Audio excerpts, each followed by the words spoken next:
ছোটবেলায় নিশ্চয়ই অনেকে টম অ্যান্ড জেরি দেখছেন। টম যতবার জেরির জন্য ফাঁদ পাচ্ছে সেই ফাঁদে কিন্তু নিজেই পা দিছে।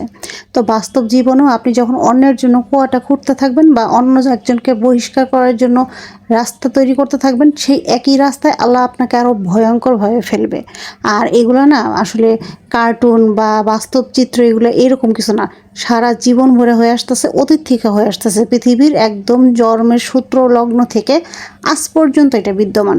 তো আপনি যখনই অন্যের জন্য কুয়া খুঁদবেন, অবশ্যই ওই কুয়াতে আপনি নিজে পড়বেন এবং খুবই বাজেভাবে পড়বেন।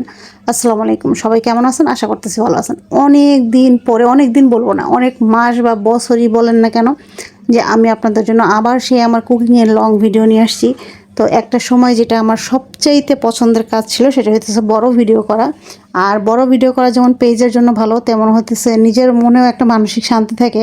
কারণ বড় ভিডিওর মাধ্যমে না আমরা আপনাদের সাথে অনেক কিছু শেয়ার করতে পারি, মনের কথাগুলো শেয়ার করতে পারি।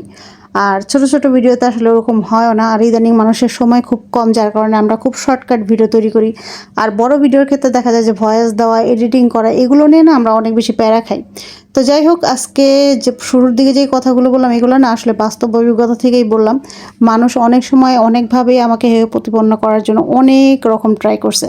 দিন শেষে আল্লাহ তাআলা তার চাইতেও আরও বাজেভাবে হেয় প্রতিপন্ন করছে।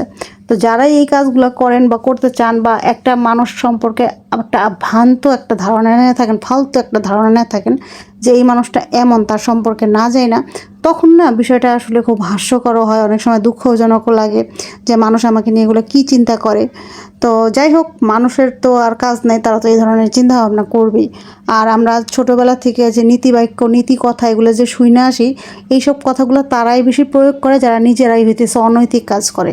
তো আপনি একটা জিনিস খেয়াল করে দেখবেন, আপনি যত মানুষ দেখবেন যে খুব নীতিবাক্য দিতেছে, খুব জ্ঞানের কথা আপনারা বলতেছে, সেই মানুষগুলাই জ্ঞান শূন্য এবং জ্ঞানহীনতায় ভুগতেছে।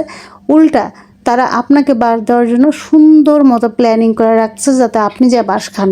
আর আরেকটা মজার বিষয় কি জানেন, যে আমরা যখন কিছু আমরা আশা করি যে আমাদের পরিবার অন্তত পক্ষে আমাদের ক্ষতি চায় না, কিন্তু বর্তমানে যে আমাদের সমাজ ব্যবস্থা হয়েছে, বর্তমানে কাহিনী হইতেছে যে বাইরের মানুষের চাইতে পরিবার আপনার বেশি ক্ষতি চায়।